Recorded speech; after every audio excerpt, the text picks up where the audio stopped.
Yes, Pastor Freddie. Hey, what's going on, Pastor? Freddie, the myth. You all right, yeah? I'm good, my brother. Good to see you. Yes, definitely good to see you.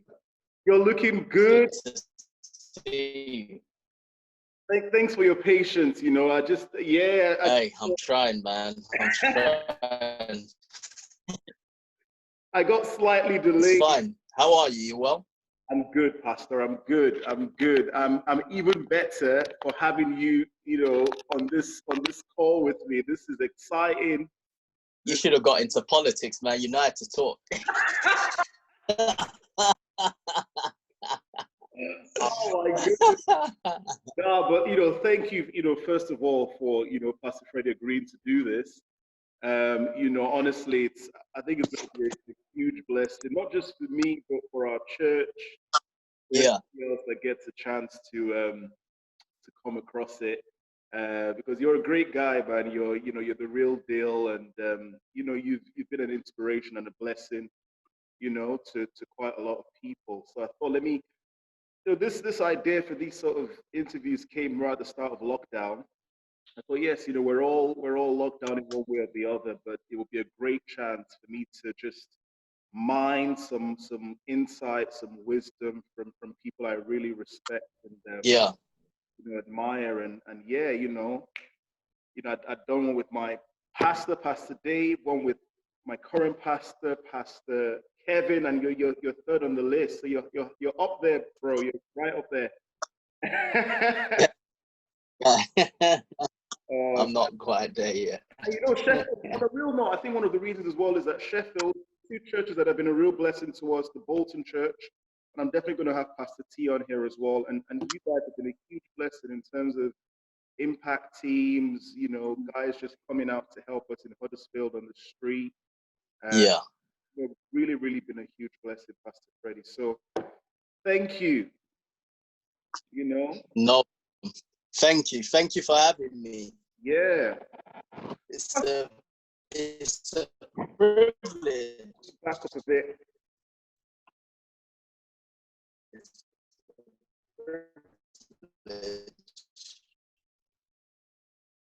Oh, Pastor Freddie, I'm not sure if it's my line, but it just broke up a bit there. Let me just have a look, make sure I've got enough bars and whatnot. Okay, cool. Pastor Freddie, so I'm going to start, for those that don't know much about you, just with a bit of a background to you as a person. Like family background. Are you one of many siblings? When you moved to London, just give us a bit of background to you as a person. Okay. So, number one, it's a privilege to obviously be here. Your Pastor John, he talks about being an inspiration and so on.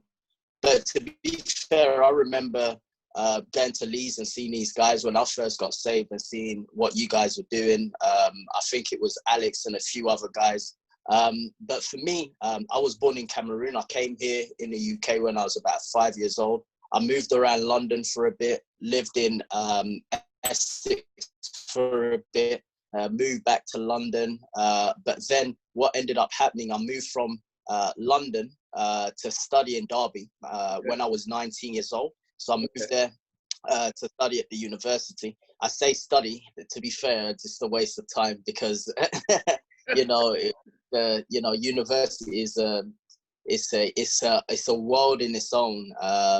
It's in a world within a world. And so, I got there and just partying, girls. I moved from London to move away from certain influences, and I ended up moving to London, to Derby, and coming across the same type of thing, just partying, girls, and all types of things. For me, I've never really been a big drinker, but for me, it was more the opposite sex. That was my issue, and just being at uni and just getting involved in that life, and that's where I got saved. I got saved 2006 when the church first opened. They must have been opened about 6 months.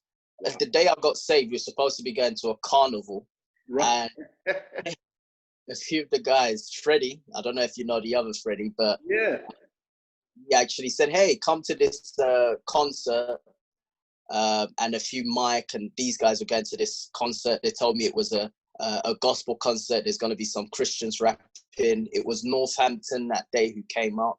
Okay. And I remember going, never really seen Christians rapping. But hey, I got saved. I remember being in a room and a guy just speaking and me just putting my hand up, not realizing what I was doing. But that's the short of it, really. That's how I came to Jesus. For me, I'm the oldest of 5. Okay.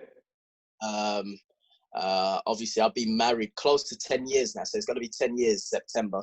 Yay. I've got, yeah, nearly Nice. a whole decade, yeah.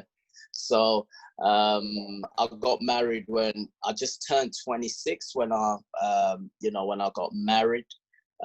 Turned 26 in August and then got married in September. I've got 3 kids, 2 boys, 1 girl. And yeah, I've been pastoring now, coming up to, it's going to be 7 year next year. Next year is going to be 7 years, yeah. My goodness, my goodness. Pastor Freddie, thank you. You've covered a lot of ground in just concised it up for us there. Thank you so much. Quick question though, what were you like as a youngster? Like growing up in London, how would you categorize yourself? Were you a road man? Were you a guy that was into the body? I know you're a huge fan of bodybuilding. Was that your thing? Were you, and what were you like? How would you describe yourself growing up?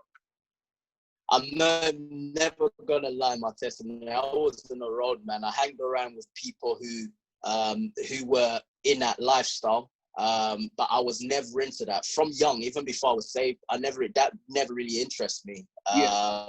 Number one, because my dad was the serious guy, and I always had that male figure who put me in line.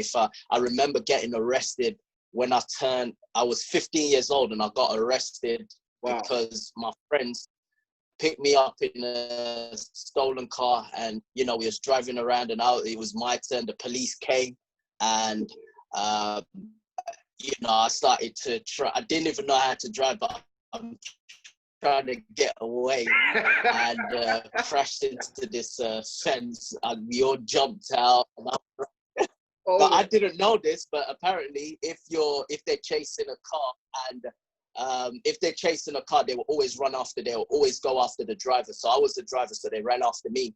And so I got caught. And I remember my dad coming to the station and just, he didn't even have to say much. I just knew this guy, if I ever did this again, he'll kill me himself. After that, I really did change. I got a job. I've always been someone who worked. So I started working when I was 15 years old, even though I remember me and my friend, his mom, and then I got a job in JD Sports, and I worked from 16 all the way until I went to uni. And even at uni, I had a part-time job whilst I was studying, working at Foot Locker. So I've always worked. For me, I was someone who, even though I was more of a fighter, so I wasn't into the whole gangs and so on. I would never claim that, but I was someone who got into a lot of fights. If you used to cross me the wrong way, I would not mind fighting. I would fight, and I wasn't afraid to fight. I had a fair share of fights in my life. Obviously, as you mentioned, I like my fitness, so I like to stay in good shape. I really feel as a Christian, as a man in general, you've got this philosophy, you get one body, and you have to look after it. And if you don't, if it falls apart, you're in it, you can't really do much. Health is wealth, as they say. And so I there's three principles I live by, and that's mind, body, and soul. And so mind is obviously reading. studying, just educating myself and just always learning. Soul is obviously salvation, and knowing my God, knowing who God is, and making sure I'm saved, and body is obviously just keeping fit, and looking after the physical. That's really the principle, them three things that I live by. Yeah. Wow. Oh, that's amazing, you know. I'm going to move on to Derby. So you mentioned how you got saved, you know, just an amazing testimony.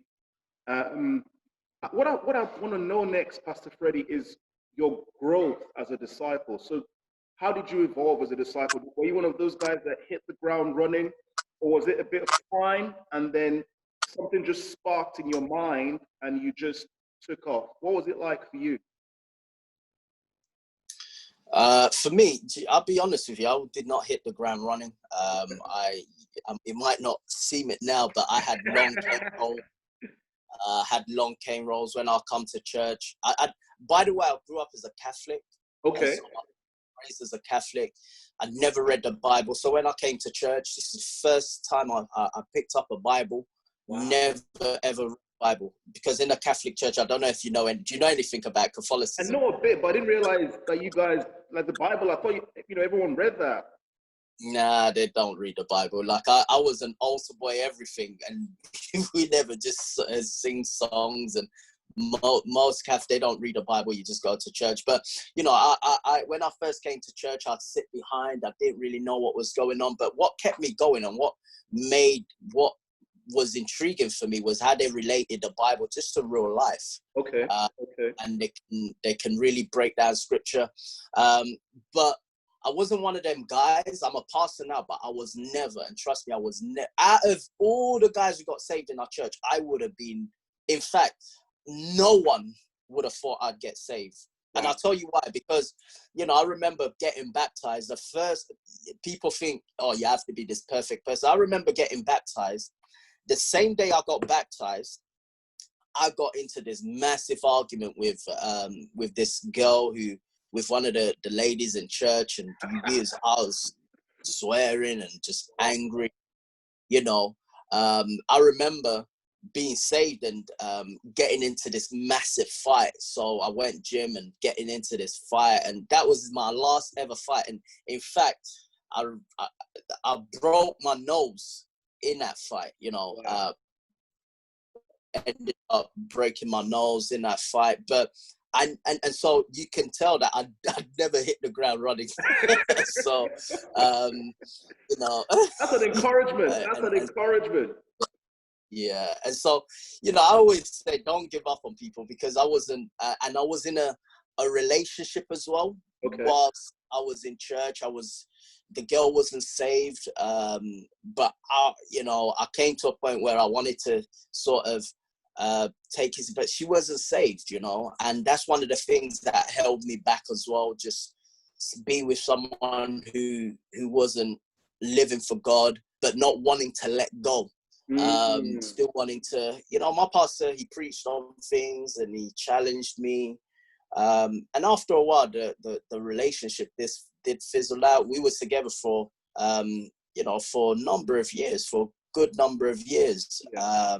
And I think in church, relationships are probably the number one thing that pull people out of church. Yeah. Yeah. And it's because I've been through that, and I know how people want to sort of make that decision for Jesus, and it's hard, right? But let me tell you something: it's definitely worth it. And so I never hit the ground running. But then what happened is like God really started to do something in my heart. I just said, just for anyone who's out there who might be in your church, just carry on going. You might think, oh, I'm not growing, or things aren't happening for me. Just continue. Just make a decision, regardless of what's going on. I'm just going to go to church. I'm going to go to church. Yeah. I might not know how to read my Bible. I'm just going to go to church. I might not know. Go to church. And because I went to church and I stayed close to my pastor, yeah, it really helped me a ton, man. A ton. I might have never prayed. I might have never read my Bible, but just going to church and hearing the word of God just started to change my heart. And I remember the year I got it, and I started just work. That year, I just started to work with people. I started to follow up on people. I started to, that desire, God dropped it in my heart that he wanted me to preach. I cut my hair and everything. It was just like everything just happened in 1 year. Stop, just stop fornicating, stop watching pornography, just everything just cut, done, bam. Wow. And it was like, bam, it's like God has done everything in just just 1 year, he just done everything. And from there, I've never looked back. Wow. Wow, that's amazing, and I think for me, it's really encouraging to hear that, because everyone has a different journey, but it's lovely to hear that, to you, especially knowing the kind of person you are now, and just mentioning how you were as a disciple, because some people think, oh, if you're a pastor, you're on fire for God. That's how you've always been from day one. Yeah. So I think it gives a lot of hope, especially people that are not maybe they're a disciple in church and they feel that there's more they could do, or they feel like, man, I'm struggling with so many things. I think for me, it's a huge encouragement to know that God can just get a hold of you in a day, in a year, and boom, things just turn around. So that's pretty. Thanks for that, and thanks for your honesty as well. One thing that fascinated me, even from the days in Leeds, about you was you did some really audacious things in your church, and I'll mention two of them. I was really impressed by the Ghetto musical. So this was like a drama that you guys did with music in there, rapping, which you pretty much put together. You kind of, in terms of the songs, the scenes, all of that blew me away. And so can you give any advice on, getting people to work together in a church, or even, those are, children of God, maybe they're in leadership positions at work or want to move into that, how you did that, how you got a group together to achieve that sort of goal? Yeah, I believe every man is born with leadership. It's just some of them need to step out. Some people, it's easy for them to step out in leadership. Other people, they just need to step out. Peter stepped out the boat. That's why you saw God just use him just supernaturally. It's just about stepping out. I never knew I could write dramas until I came to church and I thought, hey, there's a space here. I saw it and I thought, you know what? I've never tried it. Let me try it. I've seen films before. I know there has to be scenes and so on and so forth. And I just started to pray. I used to pray on God, give me the gift. I'm not a rapper. I've never claimed to be a rapper. I've never tried to rap. But one thing I did have is the ability to put together dramas. Even till today, it's a passion that I can write dramas and I can really see it in my head. But the thing is, you will never know until you step out in faith. I'll be honest with you. Until you step out and just say, let me just try it. If it works, it works. That's always been my attitude. If it works, it works. If it doesn't. And so just step out. It doesn't really matter if it goes wrong first time, step out. And as you step out, what would naturally happen is you'll be able to influence other people and they'll come together. For me, I'm not really afraid to challenge people. I've always been like, if someone's going to leave, someone's going to leave. If someone's going to join, they're going to join. If someone's not going to join, they're not going to. So regardless of what I say to them, obviously there's a way you speak to people. I think with men, you have to, I've always had this thing where I don't, I speak with, I don't care who it is, even my little sons, I speak to them with respect. You have to have utmost respect for everyone. But sometimes you have to be honest with people. It's not what you say, it's how you say it.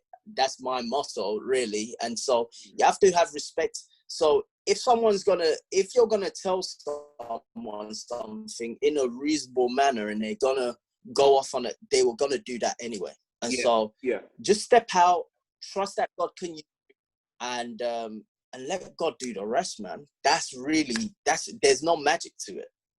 Yeah, because that honestly, and then the other one was where you guys did a thing in Derby. I think it was like an Easter thing, and you walked through Derby with a coffin or something like that.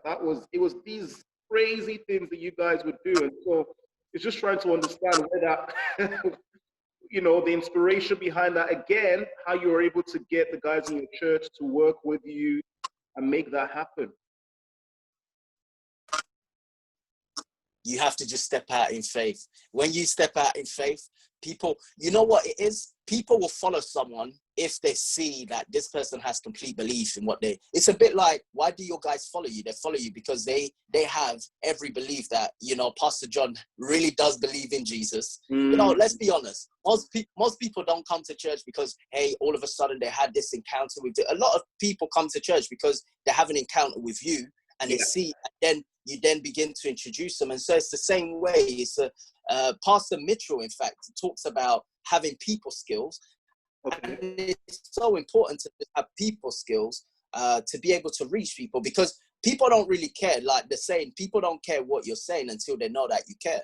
And so when they come and see that you're someone who's genuine, someone who really cares, someone who's a leader, because there's a vacuum of leaders in our world today. Definitely. And so when they see that, you feel that you fill that space, they're more than willing to follow you. You know, and so some of the guys in your church who they might think, who will ever follow me? Bro, it's not about how you look. It's not about how you speak. It's what's in the heart. You know, God said it's what's in it. You know, I don't look at the outward appearance of a man. It's what's in his heart. And that's what he looks at, because when it's all said and done, what's in the heart will eventually come out. Okay. And if you're a good guy and you got good leadership and you genuinely love people, care for people, that will come out and people will see that and they will follow you 110%. Might take a bit of time because people are watching you on the sideline. Is this guy really serious? But bam, one day it'll just happen and they'll just start following you. Amen, amen. That's really inspiring to hear, because you know, there's some amazing guys I've worked with, and sometimes it's that confidence that who will follow me. You know, they might have an idea or an initiative, but sometimes you can see that kind of lack of belief in themselves, that I can do this, I can rally people together, and it's almost like, Pastor, I need you to back me up, or I need you to convince them to follow. And it's just how you in a discipleship position, because as a pastor, automatically, you know, when people come, they follow you, but as a disciple now, gaining that influence and that belief in yourself to make things happen in your church. So I would add this as well. I'll give you an example, like consistency. One thing I found is that consistency long term will always win you people. Okay. You know, everything I've ever done, and I learned, the funny thing is I learned this training. I remember, I think I was like 14 years old. I just decided one day that I was going to do push-ups and sit-ups every single day. Wow. Every day. And I did that for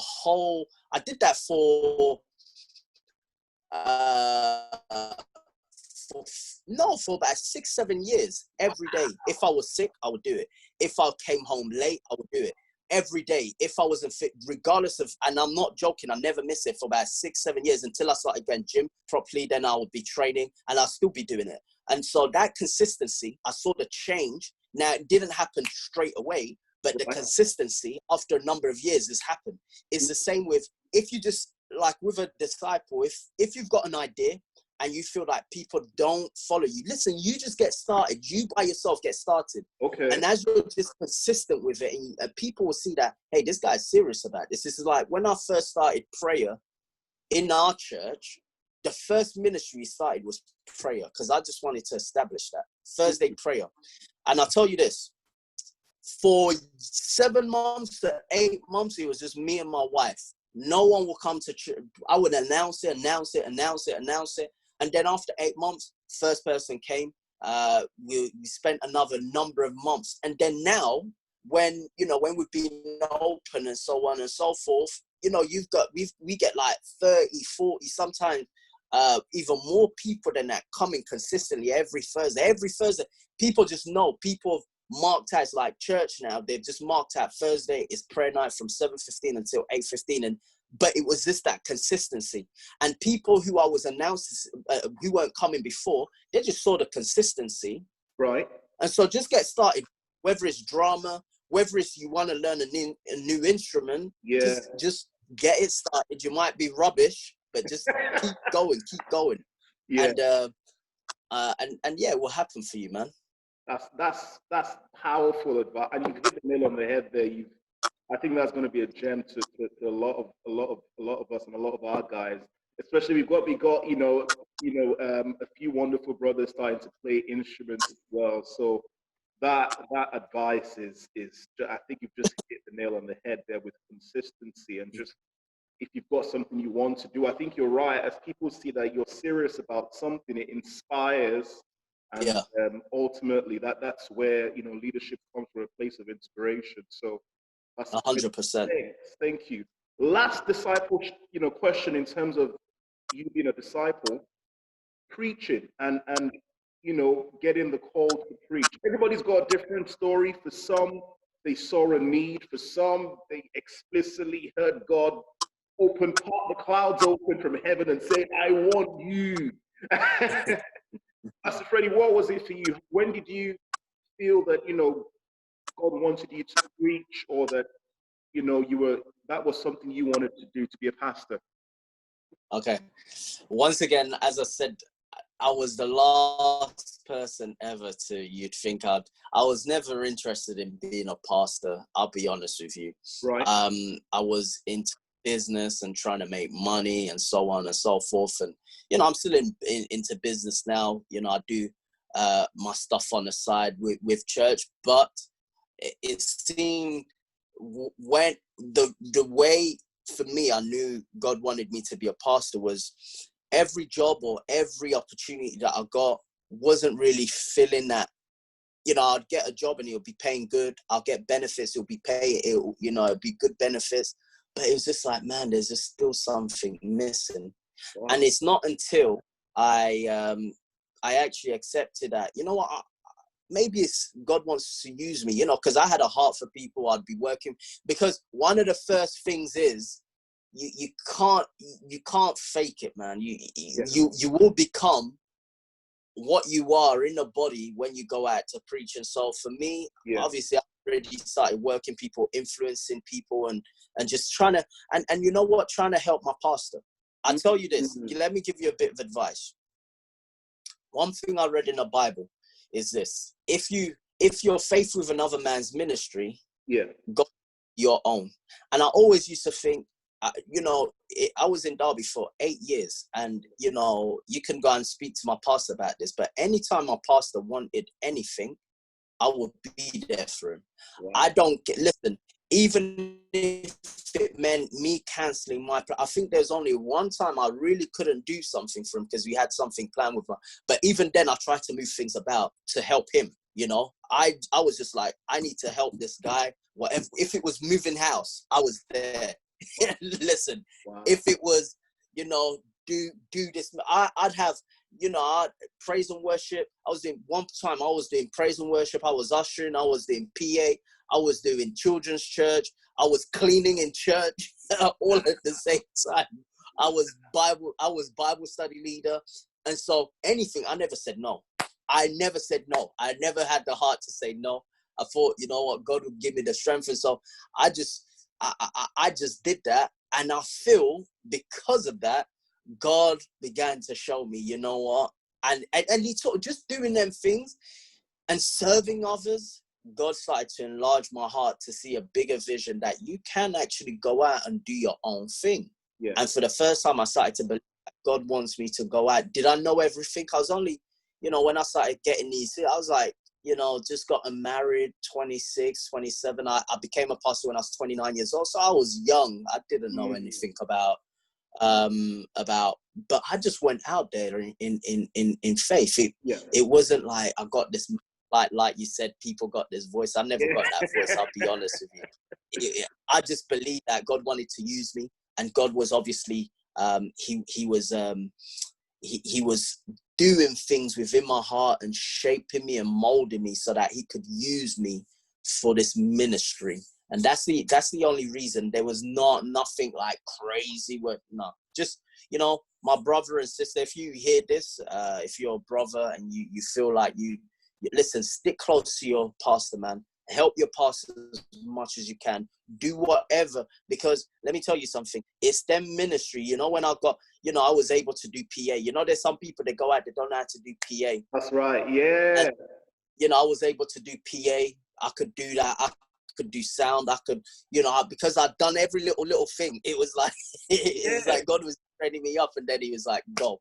So whatever your pastor says, just do it. Help him out. Whatever it is, if you, and I'm talking about this is, I'm not just saying, listen, even if you have to cancel your plans to help your pastor, listen, do it. It's sacrifice. Sacrifice is inconvenient sometimes, but just do it. Trust me, God will bless you. I'm telling you. Wow. Wow, Pastor Freddie, that's huge, you know. Thank you so much for that. You know, it would be wrong, I think you touched on it there, you know, getting married. It would be wrong not to just give Natalie a mention, and just a very quick one, how you guys met, you know, and yeah, just anything you want to say on that, Pastor Freddie. So Natalie's not from Derby. She's from the Nottingham Potter's House. Okay. We used to go there because obviously Derby, Notts, they're quite close, and my pastor and the pastor there at the time, they had a good friendship. So we got to Revive Arcia, but never really, you know. But it wasn't until we got to conference and we got talking, and I spoke to her pastor, and then we swapped numbers. We started to talk. We went out on a date. And the rest is history. We've been married now. Was the marriage, was it easy being married? No, it's never easy to be married. But you know what? That's what makes a marriage. You know, people think marriages, and some of you guys, you're there, and you might see us and you're like, I'm already. You never got to be ready for marriage. I'm telling you the truth. You just have to do it and pray God will help you. Amen. And you know what?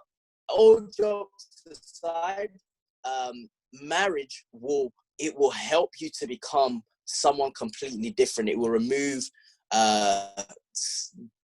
different certain traits from you, and I truly feel that's why God wants men to be married. It will remove certain things from you. You don't have to be perfect to be married. You just have to be a man who is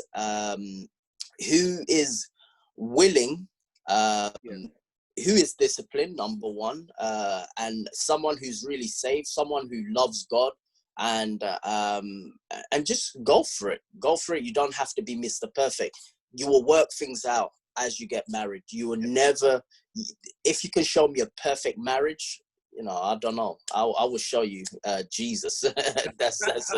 But there's no such thing as a perfect marriage. But God blesses it. You know, the older I get, the more I'm enjoying my marriage, man. Wow. The longer I'm married, and you know, so yeah, just, you know, be blessed with your wife. But yeah, that's you know, me and my wife being married. As I said, I've got 3 kids, and you know, they're a real blessing, and I'm thankful for that. I'm not like your pastor John. I'm like the, you know, he's doing God's will.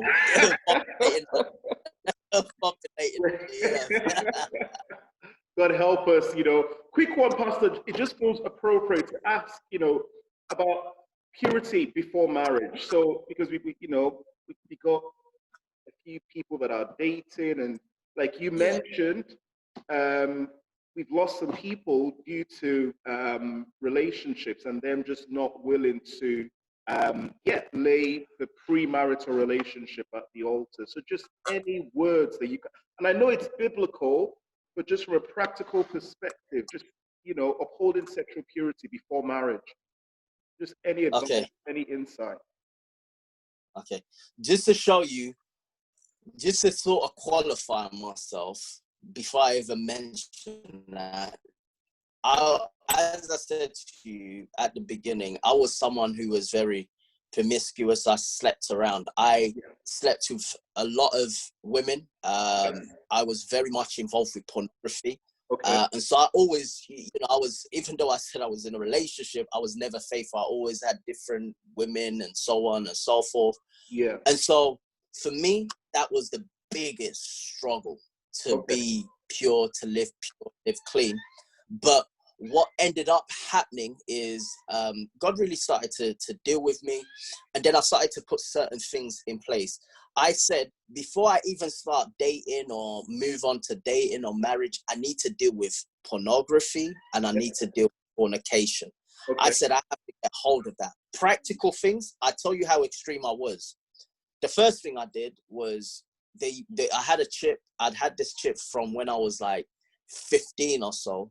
And it had everyone had that number. I broke that chip, threw it away. Wow. I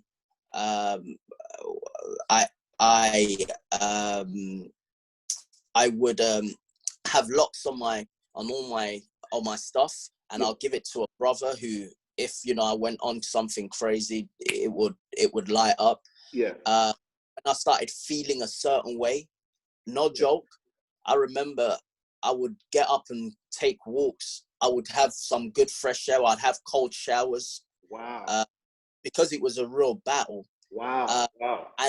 But the thing is, the good news is, after it's like any habits. After you've done it for, I think it must have happened for about a month or two, it becomes easier to let go of. And, and that's practical things. Obviously, you have to read your Bible. Yeah. You have to begin sort of the thoughts that are in here with what you put in there. And so essentially, let me tell you this, my brothers, if you're going to be blessed in your marriage, deal with fornication, with pornography first before you even think about dating. Trust me, it will make your dating experience a lot better. Okay. And it will really stop you from falling, and be accountable to your pastor. Do not, and some people don't like their missus, or allow your missus to be able, in fact, encourage her, like, hey, to go and speak to your pastor if something's going on. Be open with him. Tell him what's going on with your relationship. You shouldn't be like, it's me and my relationship. Be honest. Be open to your pastor. Your pastor is that spiritual father figure who can really help you and guide you, because he's been where he's been.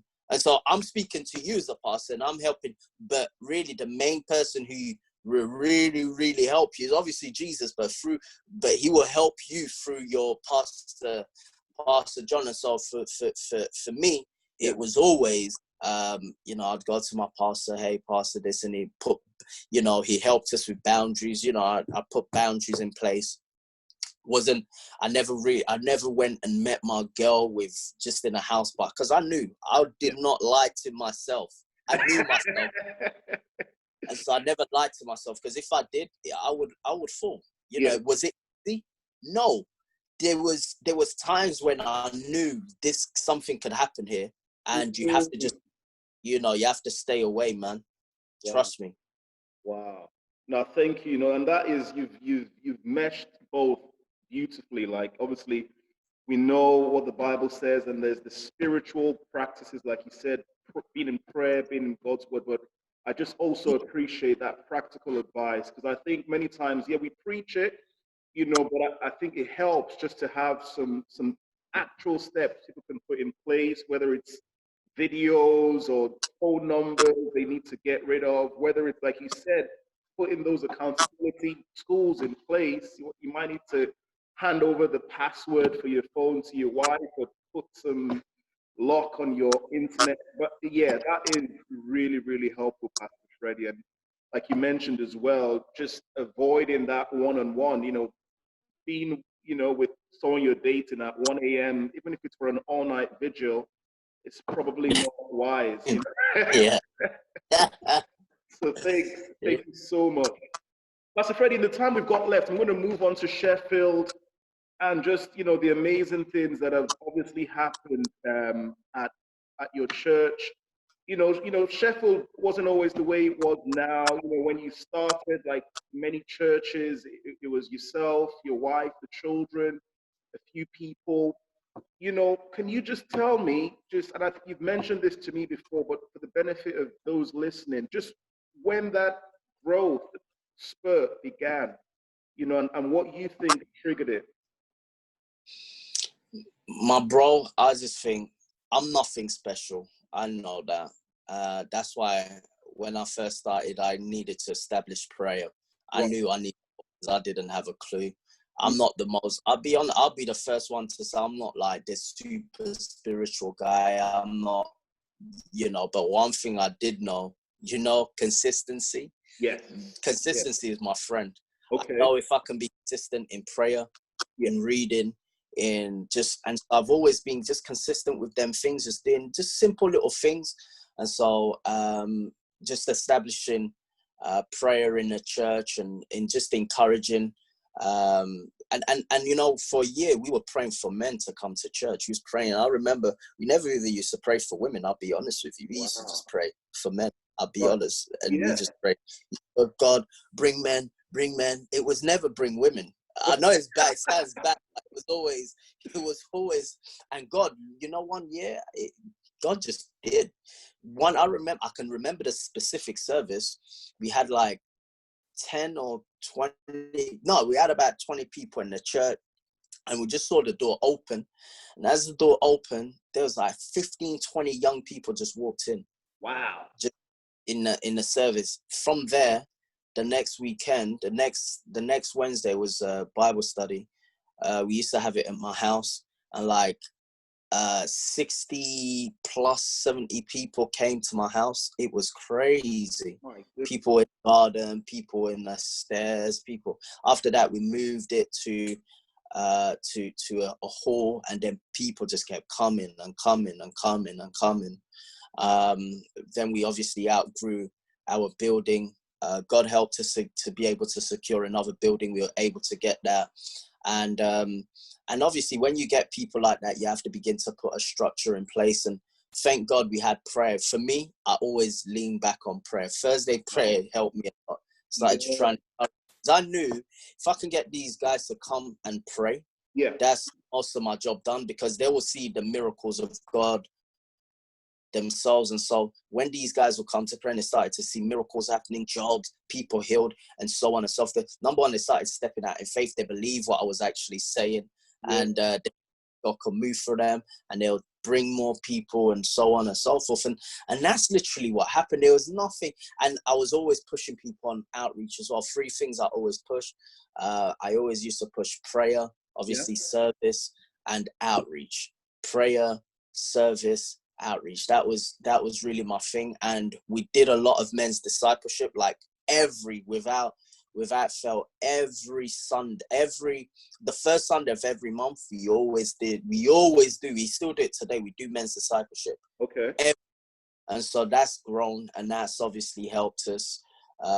We've done some crazy things in the church. I don't know if some people would do that in their church, but we've challenged some things that some churches won't challenge. I felt God told me to do certain things, and we did it, and we saw results from it. Sometimes you have to just step out, and I did. And but Pastor John, I'm not. I know you. You know me. We were disciples together. Yeah. I'm nothing. It's just about stepping out, trusting in God in prayer, keeping humble. And I believe even your church, everyone's going to get revival. Everyone has their time, right? And, God's timing's perfect. And, I might be seeing some fruit now. And to be honest, what I'm seeing, it's good, but I want to see more, man. Wow.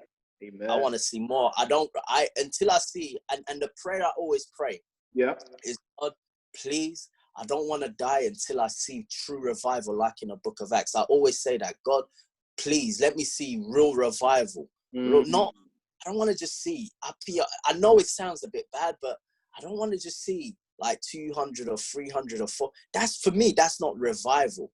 I think revival, like when 1,000 people or 3,000 just crazy all over people's lives. That's when, and like when we begin to hear reports, hey, this not just in one. I want to see genuine revival. And so that's what we pray for. We always pray. We pray because we're building. For me, I see it like this. We're building a church together. You are part of Sheffield. we are part of Huddersfield. We are all one body. And so that's why, like, when you say, hey, you know, thanks for coming to help me. Listen, it's my honor to come to build the kingdom of God. It's not only Sheffield. You have to have that heart where it's not just you're building your own little ship, or you're building your own little what. No, it's we in this together, man. We in this together. Wow. And so but God's helped us. Obviously, we planted our church this year. Yeah. Even though they haven't gone out with Corona. Yeah. So it's they were supposed to go out in they're supposed to start, the first service was supposed to start May 1st of May. 1st of May. There's got to move in April, and obviously everything happened, and so we've had to delay it. But I know God is going to do amazing things with that church as well. And we just continue going, and I'm believing for every one of our churches to have this. Yeah. No, Pastor Freddie, that's awesome. And you know, we've discussed before, and you mentioned exactly the same thing, that you feel prayer, and that should be the case. That really and truly is the engine of any church. God says He will bring the increase. So, you know, I'm not surprised that was one of the biggest factors. But, you know, you've mentioned consistency as well, and just how you do things out of routine. So just a quick one on your personal routine. So from a spiritual perspective, what's your spiritual habits or spiritual routines like? Okay, so for me, I always like to pray in the morning, read a few chapters. I aim to read 5 chapters a day of the Word. Okay.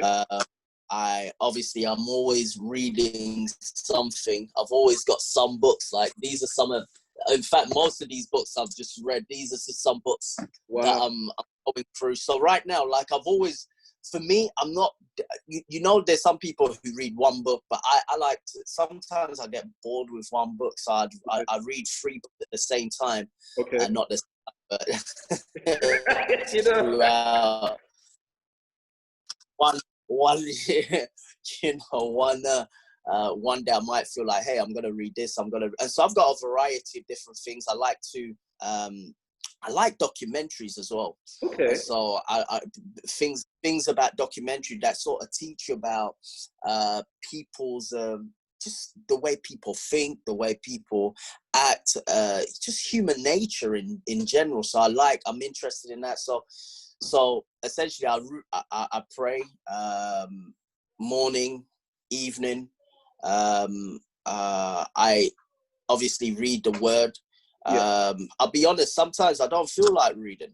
And you're going to feel like that, but you just have to do. You have to just sometimes force yourself. Obviously, I'm writing 2 sermons a week, and so you have to be constantly be filling your mind. So usually I start my sermon writing. I will sketch it down.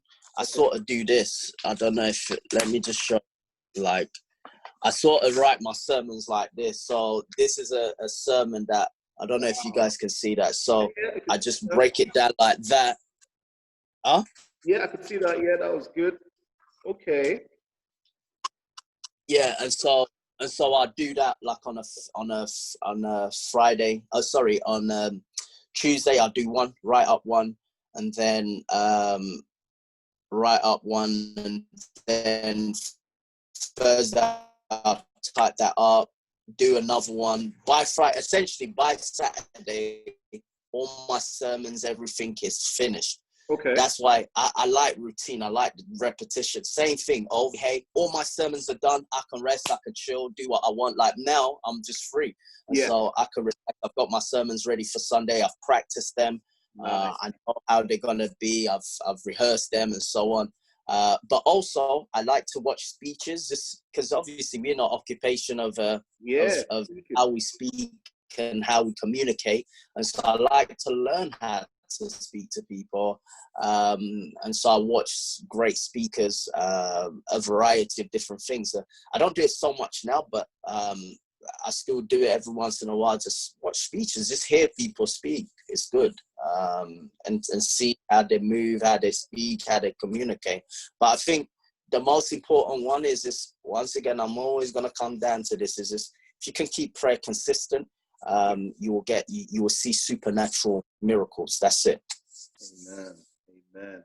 And just, an advice. So if you were, pastoring new pastors and even pastors like me, again, you've mentioned that prayer is indispensable.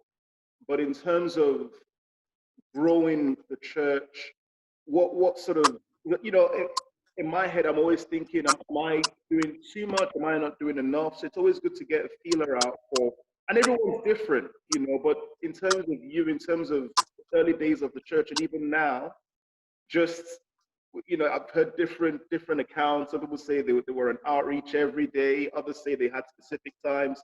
What was it like for you? Was it just, full on? And obviously the constraints of you working at that time as well, and the family, just in terms of, working to build a church. Yeah. Any insights, any thoughts? Yeah, for me, the people that I got, I was grateful, because sometimes what we can do is the little people that God gives us, God says, to be faithful with the little that you've got. That's right.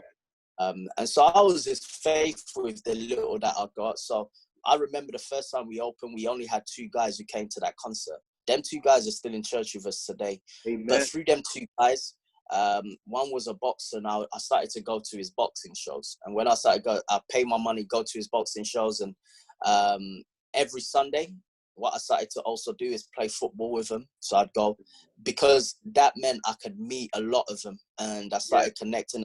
Every time I meet some of his friends, hey, I will throw barbecue after barbecue. We still, even, this should be our barbecue season, but what we used to do is community barbecues where we'd invite loads of people and just get our name out there. So we'll invite, like, we still do community barbecues. We have loads of people come, and loads of people get barbecues. Wow. And we would, like, in summer, would have like 6, 7 barbecues. Wow. Summertime community ones.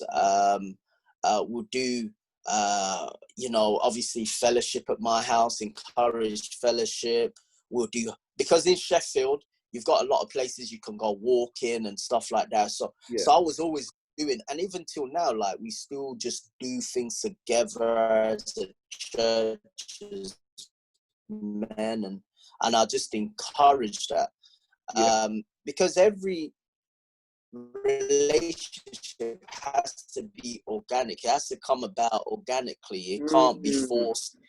This is someone who I can relate to. Listen, just you paying £10 to go and watch someone fight, they appreciate that. Right. I used to also go to people's houses, just sit there and just talk to them.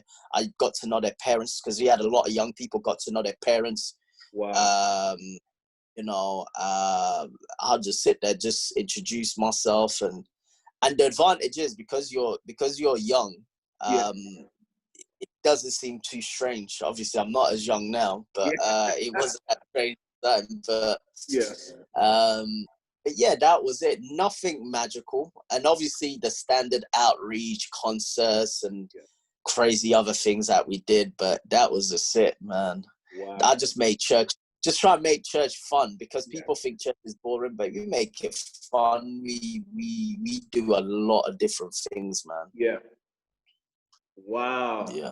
Oh, that's amazing. Final question, Pastor. Final one. I think we've managed to do it all within the hour. God has blessed Sheffield, and it's amazing that you said this was something you were praying for. One thing I'm realizing more and more is the power of specific prayers. But God has answered that prayer abundantly. Sheffield is blessed with men, and not just men, really good men. There's at least count of the amazing guys from the Sheffield church I've interacted with. They've got a burden to preach. They're in place. They're functioning. Oh my goodness, God has blessed you guys in that area. What advice would you give in terms of discipling men? Obviously, as a fellowship, we uphold male leadership. We believe that it's, in terms of the church, it's a biblical thing. And so just any advice, Pastor, on discipling men and raising men of excellence, in God's house. Respect men. Okay. Respect them. Mm. Respect men as much as you want respect. Men also, you know, you can't speak down to a man. You have to encourage. For me, when I say I don't critique men, Yeah. I don't critique men. What do I mean? So if I'm gonna tell a guy off, I'm gonna say, hey, bro, you know, for me, I've always used the same technique. I sort of learned it from my pastor because he used to do the same thing with us. You know, he'll be telling you off, but he'll have a smile on your face. Yeah. Yeah. I sort of picked that up. And so when I tell guys, hey, bro, you know, I know, you know, you shouldn't have really done that. God can really use you. Listen, it's a bit disappointing that you've done ABC. Come on, man. You know you can do better than this. And you encourage him, you help him to realize, listen, you're bigger than this, man. Yeah. But the other thing was I was never afraid to challenge men. Okay. Okay. A lot of my guys, I would say, okay, you're gonna be praise and worship leader now. Oh no, Pastor, no, I'm not. Bro, what do you mean, man? Come on, man. God can use you in that. Listen, I've done it, and you know I couldn't blah blah blah. So I was never afraid. If you're gonna, and I'll put pressure on men, because if you don't put pressure on men, they won't. But obviously you have to know who, if someone's ready. But you have to just put that bit of pressure. And so I get some guys who've never preached to preach. Okay. I get people who've never done altar calls. So probably every guy who you'll come to our church has done some type of altar call, preached on the street. They're doing something there. You have to, don't just come to church and sit down. Be doing something, because it's going to help you and it's going to help the kingdom. But my philosophy is that have respect for men and put respect on have respect for men and put honor on men, and they will follow you. Amen. Amen. Pastor Freddie, I want to say a massive thank you. But you know, it won't be right. I think it won't be right. We've discussed, man, and one thing I'm realizing more and more is, you know, yes, you know, we have a special place for men, but also valuing the ladies in our churches and making sure they also feel they're effective and involved. So just a final word on that, just for the benefit of our wonderful sisters. Anything that you can say, especially with regards to the ladies in your church. There's a sister that I'm thinking of right now, and she's really involved in the music. And I remember her pulling me aside saying, we need to work. Yeah. And she said, we need to work on a track together. And I was amazed. And obviously her innovative spirit. And I think there's a need to protect that, Pastor, and also, you know, make sure that the sisters have a voice and have expression in church. So just how have you managed to do that? You know, it is hard with sisters, but it's like you just have to show them that they do have a place within the church. They're here to, you know, as men, yeah, we're gonna lead, but without you sisters, we can't do it. You know, we can't do it by ourselves, and so we need all your help. And so it's not about, hey, I wanna, but it's about helping us to do what we need to do, because without that help, let's be honest, you know, God says he made the sisters to be the helpers. Sisters can be them that can be that extra eye to see certain things. You know, there's certain things that we can't do without the sisters, and so it's you know, the church for me it's an engine. And in any engine, there's certain parts that if you take them out, it just breaks. It doesn't matter how strong the engine may, but if you take them little bits out, it just falls apart. And the sisters are part of the church engine, and we need them as much as we need the guys. Now the roles are different 100%, and so it's just we try and get our sisters involved as much. Our sisters are all big, the church looks, so I just let the sisters do what they did with the church. It was my wife and all the sisters, they decorated it like they wanted to decorate. Obviously you didn't want it to look too not pink, or but you know, the decorated things, like they wanted, they saw at the church, the children's church. Yeah, there's guys there in the church, and you know, cooking. They do.